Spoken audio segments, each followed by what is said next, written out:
And we are moving through A Course in Miracles. This morning we are on lesson 44. It is the 44th day of the year, and we're going to go ahead and dive on into just a quick recap of some of the preceding lessons upon which this is built. We're going to go ahead and start with lesson 25. I do not know what anything is for. Lesson 26. My attack thoughts are attacking my invulnerability. Lesson 27, above all else, I want to see. Lesson 28, above all else, I want to see things differently. Lesson 29, God is in everything I see. Lesson 30, God is in everything I see because God is in my mind. Lesson 31, I am not the victim of the world I see. Lesson 32, I have invented the world I see. Lesson 33, there is another way of looking at the world. Lesson 34, I could see peace instead of this. Lesson 35, my mind is part of God's. I am very holy. Lesson 36, my holiness envelops everything I see. Lesson 37, my holiness blesses the world. Lesson 38, there is nothing my holiness cannot do. Lesson 39, my holiness is my salvation. Lesson 40, I am blessed as a son of God. Lesson 41, God goes with me wherever I go. Lesson 42, God is my strength. Vision is his gift. Lesson 43, God is my source. I cannot see apart from him. Lesson 44, God is the light in which I see. Hold on, I need to blow my nose. Give me 1 second.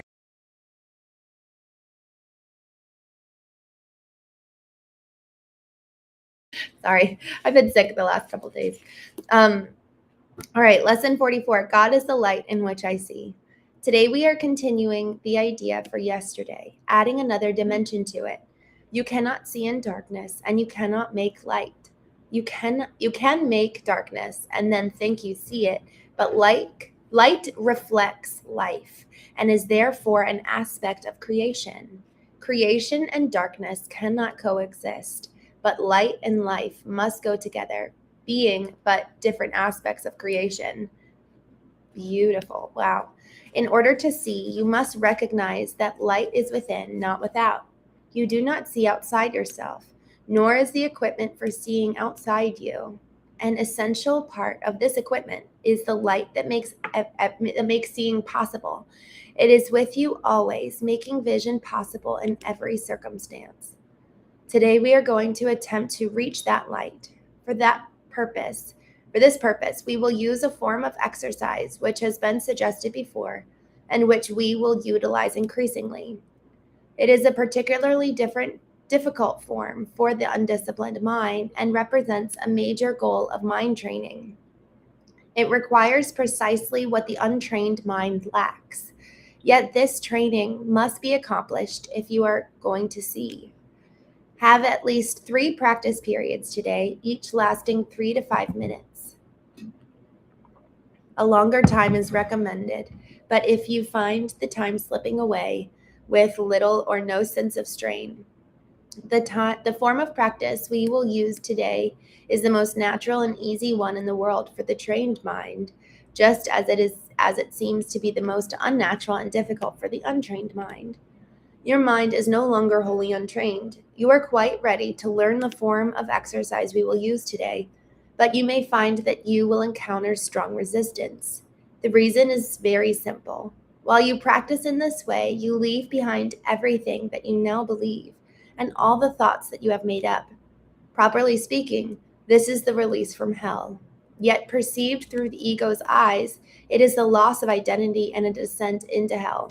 Wow.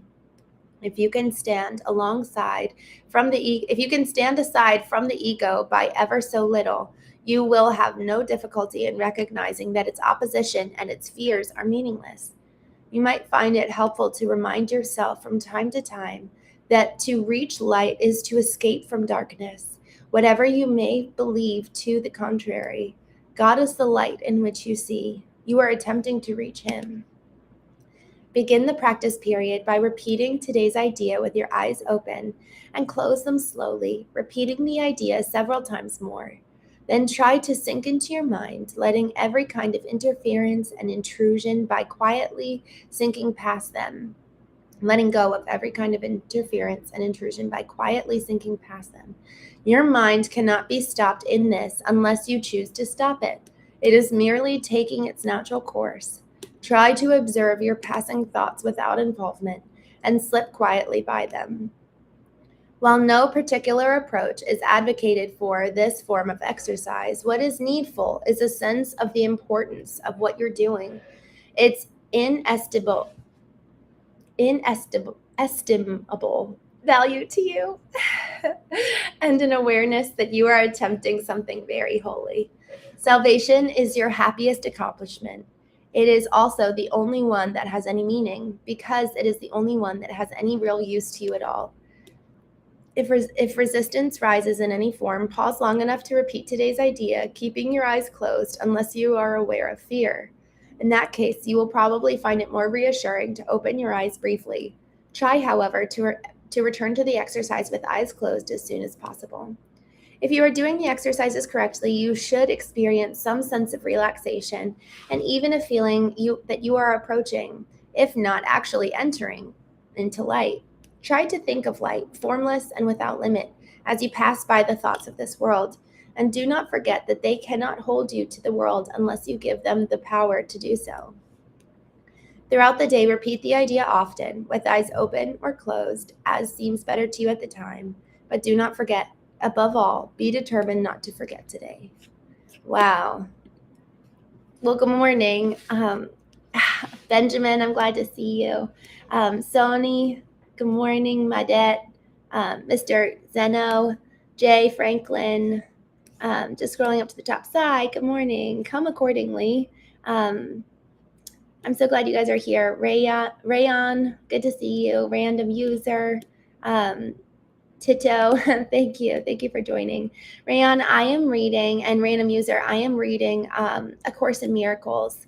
And every morning on the Knowing Show, we get on, and this is kind of the theme of our morning show, is to read through the daily lesson from A Course in Miracles. And the goal, the outcome of this is to really train our minds and cultivate the ability to control them, so that the world, and even what she says here, the thoughts of the world, she said, try to think of light, formless and without limit, as you pass by the thoughts of the world.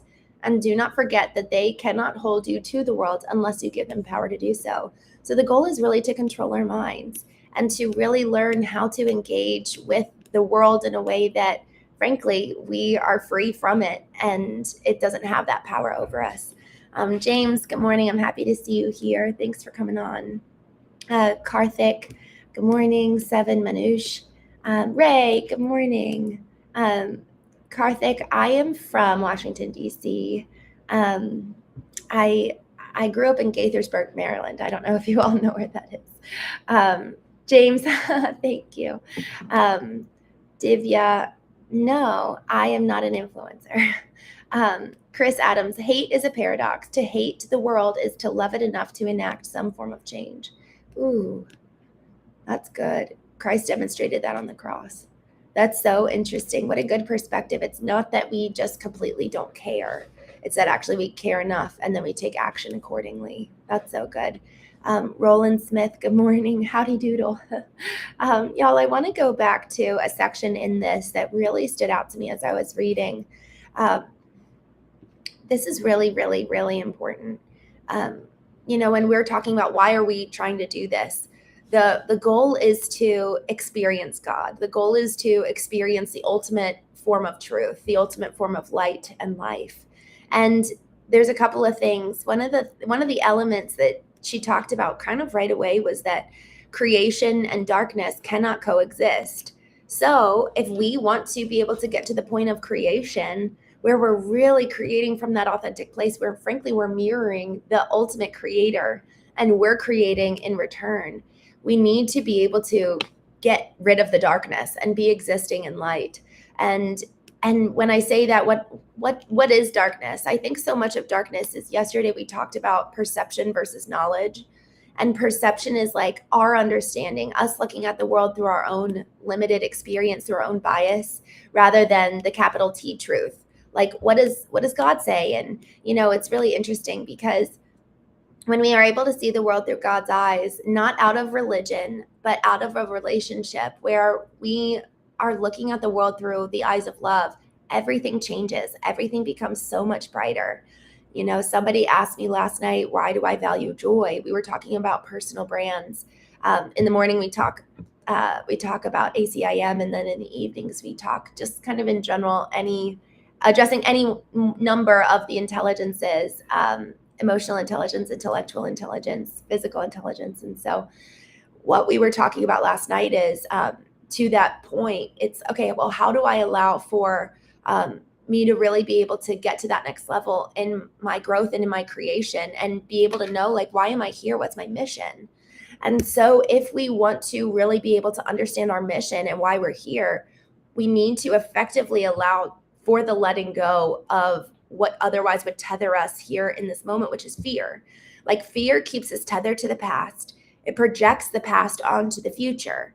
So, and really, I don't want to sound too, I don't want to sound too ethereal, I suppose, or existential, but really, when I'm acting out of fear and I haven't reconciled with what's happened to me in the past, I'm going to be looking at my future with the lens of fear because I haven't worked through so much of what happened back there.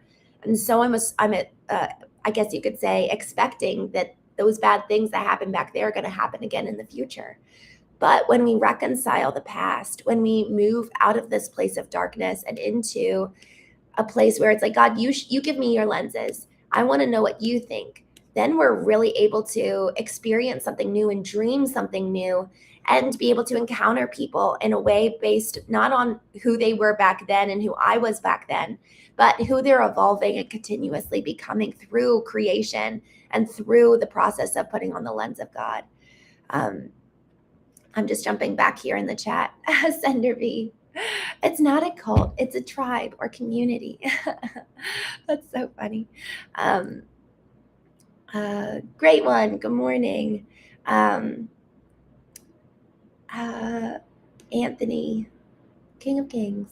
I love that. All right. I'm going to go back to this part that I really, really loved in this section, because frankly, this even adds more into what the darkness really means versus the light. Okay, so while you practice in this way, so your mind is no longer wholly untrained. So for those of us who have been doing this on a regular basis, we have 44 days under our belt of like training our minds. So she says, your mind is no longer wholly untrained. You are quite ready to learn the form of exercise we will use today, but you may find that you will encounter strong resistance. The reason is simple. While you practice in this way, you leave behind everything that you now believe and all the thoughts that you have made up. Properly speaking, this is the release from hell. Yet perceived through the ego's eyes, it is the loss of identity and a descent into hell. Y'all, this is huge, because ego wants to be, it's like that little, how there's like little angels on either shoulder. Ego is totally a little voice on the shoulder. And so when we're saying, I'm going to go put on the lens of God and look at the world through his eyes, ego starts freaking out because it's afraid that we're not going to need it anymore. Ego finds its value in being needed, and it finds its value in our fear. So when we're trying to move out of fear, the reason why so often we get so much resistance is because ego doesn't want us to get to that next level, into that level of freedom. Because not only are we free from fear, but we're free from ego, where now we're not looking at people as, oh, you're separate from me, you're different from me, but rather we're part of the same family. We're part of the same. And I actually do believe we're part of the same family. If God created us, I think that we're all connected through love. And I'd be curious to hear your thoughts in that regard. All right, y'all. Ray, ego equals pride. I love it. Benjamin, good morning. Anwar says, what's your full name, please? My name is Christene Marie. Good morning. It's good to see you guys. grab a cup of tea, love. I am going to go do that. I've been pretty sick. So I'm going to hop off. Remember today's lesson. Y'all, I love it. God is the light in which I see. Before I grab tea, though, I am going to do this exercise because I really want to learn how to do this, especially in regards to the ego and really allowing ego to not have power over me. Man, that's huge. So it says, if resistance rises in any form, pause long enough to repeat today's idea, keeping your eyes closed unless you're aware of fear. In that case, you'll probably find it more reassuring to open your eyes briefly. All right, y'all, I am going to hop off and do this exercise. I'm actually going to drop the link down here for what I use that I read through. If you guys ever want to use this and actually do it on your own, it just gives you the instructions. I read through it, but it probably will be helpful for you to see the instructions yourself. So anyways, I'm going to go do the exercise. I will see you all soon. Ray, thank you. I would love to feel better, so I believe it. All right, y'all, have a wonderful day. I will see you. I'm actually going to be going live 2 times today. I have a conversation with someone in the trades at 3:30 p.m. Her name's Stephanie Allen, and we'll be going live on Foundation First Marketing for anyone who is interested in that. You can, this is a brand new channel, but we're going to be going live over here. This is really where we talk a lot of business. And so we're going to be going live there and talking about all things branding, marketing, business strategies, specifically for the trades. But if you guys want to join us, that would be fun. And then I'll be live again tonight at 8:30 p.m. Eastern. And Christopher Adams, I don't know if you're still here, but we're going to be going through your question regarding parenting. So we'll see how that goes. I'm excited. But anyways, y'all, I will see you later today, 3:30 p.m. Eastern on Foundation First Marketing, and then again on 8:30 p.m. Eastern, and we're going to talk parenting. So with that, have a wonderful, wonderful day, and I will talk with you soon.